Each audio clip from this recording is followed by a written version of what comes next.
वैभव खेरकर यांच्या पूर्वक्षेत्रात जीवनावश्यक वस्तू अधिनियम 1955 मधील तरतुदीनुसार अनुसूचित केलेल्या वस्तूंच्या वितरणावर देखरेख ठेवण्याचे वैभव खेरकर यांचे कर्तव्य आहे. 11 जून 2025 रोजी दुपारी प्राप्त गोपनीय माहितीच्या आधारे बंगाली वंश भागातील तिली मारबत चौक परिसरात टिपू किराणा व न्यू स्टार स्टील व फर्निचर समोरील एका टिनाच्या शेडमध्ये भेट दिली. तेथे एका कटल्यामधून तांदूळाचे पोते सदर ठिकाणी उतरवून जमा करण्याचे काम चालू असल्याचे आढळून आले. पंचांना आमंत्रित करून पुढील कार्यवाही करण्यात आली. पंचासमक्ष कटला चालक सागर जयस्वाल याला विचारणा केली असता सदरचा तांदूळ हा घरोघरी जाऊन शिधापत्रिका धारक यांच्याकडून 20 रुपये किलो दराने विकत घेतला व सदर ठिकाणी अकबर खान इब्राहिम खान यांना 22 रुपये किलो दराने विकत असल्याचे पंचासमक्ष सांगण्यात आले. सदर ठिकाणी ठेवलेल्या तांदूळाची पंचासमक्ष पाहणी केली असता त्यामध्ये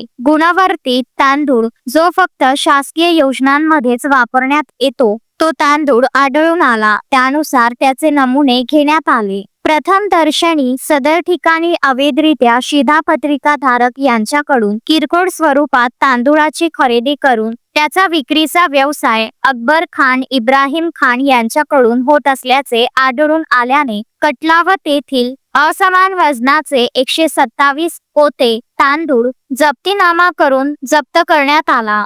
जप्त कटला हा पोलिसांच्या स्वाधीन करण्यात आला असून सदर तांदूळ हा शासकीय धान्य गोदामामध्ये नागपूर येथे गोदाम व्यवस्थापक प्रणिता कुंभारे यांच्या ताब्यात सुपूर्तनाम्यावर देण्यात आला. त्यानंतर वैभव खेरकर परिमंडळ अधिकारी यांनी अकबर खान इब्राहिम खान यांच्या विरुद्ध जीवनावश्यक वस्तू अधिनियम 1955 चे कलम 3 व 7 नुसार गुन्हा दाखल केला. Vidarbha news bureau, Nagpur.